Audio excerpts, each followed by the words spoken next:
New U.S. President Donald Trump took office on Monday and issued a series of executive orders aimed at cracking down on illegal immigration and furthering his goal of deporting millions of undocumented immigrants, a key issue in his election campaign. Well, our correspondent Mitch McCann is in New York and joins us now for an update. Mitch, great having you with us. Good afternoon. So true to his word, Trump has delivered massive blows in form of these multitude of massive executive orders, but talk us through how his administration has then started enforcing its policies on illegal immigration since Monday. We've been getting reports that the apps that were used by foreigners to apply have also since been shut down.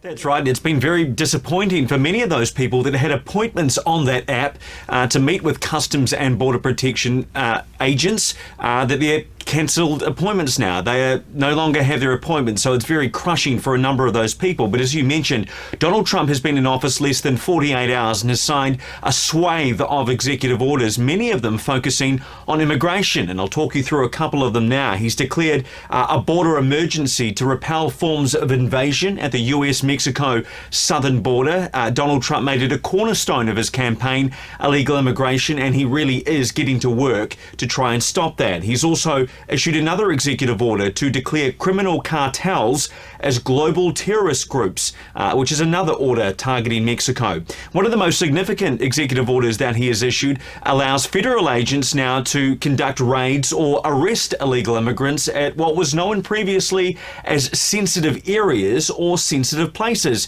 meaning now ICE agents, that's Immigration and Customs Enforcement agents, can conduct raids or arrests at schools, for example, places of worship, hospitals and other healthcare facilities.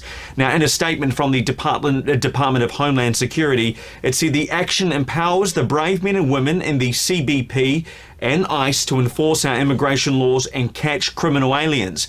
And perhaps one of the most significant executive orders, again, that Donald Trump has signed is to end the birthright citizenship of Americans, which means currently in the United States, if you are born here, you are a citizen automatically and you get a passport. Well, Donald Trump is looking to change that, saying that if you are born here to people who are undocumented or illegal, you will not get a passport. And 22 states have already sued the US government to try and change that, saying that it's illegal because it's enshrined under the 14th Amendment in the United States Constitution. So already Donald Trump making sweeping changes, particularly around the areas of immigration.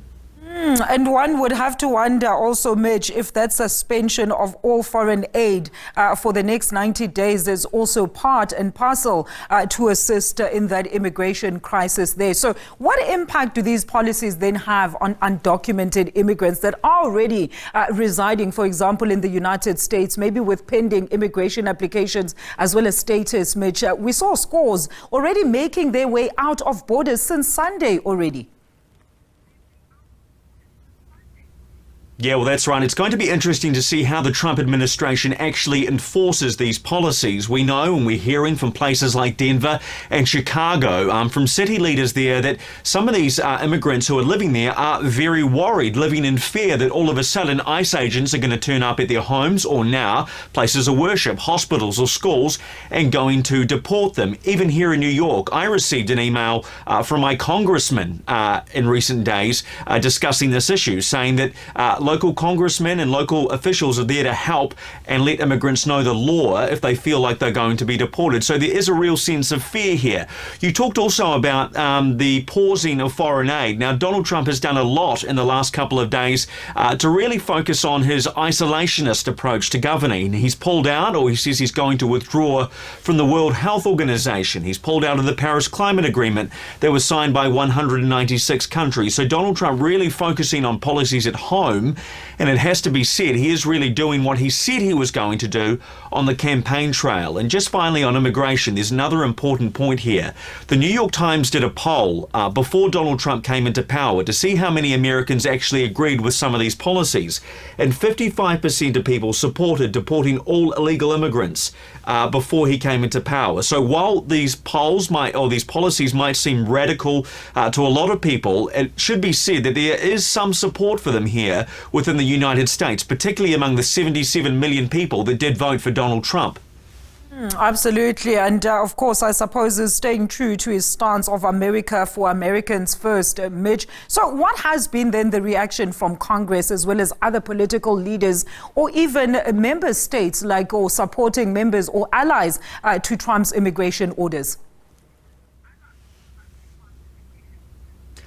Well, look, at the moment, there is a lot of confusion, I think, from people within the United States and around the world about how Donald Trump is actually going to enforce these immigration orders. What are we going to see in the coming days? Are we going to see large numbers of ICE agents turn up at schools and start pulling people out? Or will it be more subtle than that? How are they going to do that? In the campaign and in the last couple of days, the administration, the Department of Homeland Security and Donald Trump have projected, I guess, a rather ruthless approach to this, signing so many executive orders, but it remains to be seen how this is going to actually happen in practice and whether or not Donald Trump can sort of talk to some of these countries surrounding the United States that he blames for the illegal immigration. We know he puts the blame a lot on Canada at the northern border, on Mexico at the southern border, and he's promising tariffs on some of these countries, particularly Canada. He says he's going to put a 25% tariff on all imports coming from Canada unless they can solve this border crisis. So while he's dealing with the issue at home, it remains to be seen whether Donald Trump is going to interact with some of these leaders at the southern and northern borders to try and stop illegal immigration, which will mean that they don't have to be subject to these tariffs as well. It's going to take an internal effort within the country to see how this is going to happen, but he's also going to have to talk to these leaders at the northern and southern borders as well. A monumental task there, Mitch, awaits him. Thank you so much for that update. That is SABC News correspondent in New York, Mitch McCann, on Trump's executive orders pertaining to illegal immigrants in the country.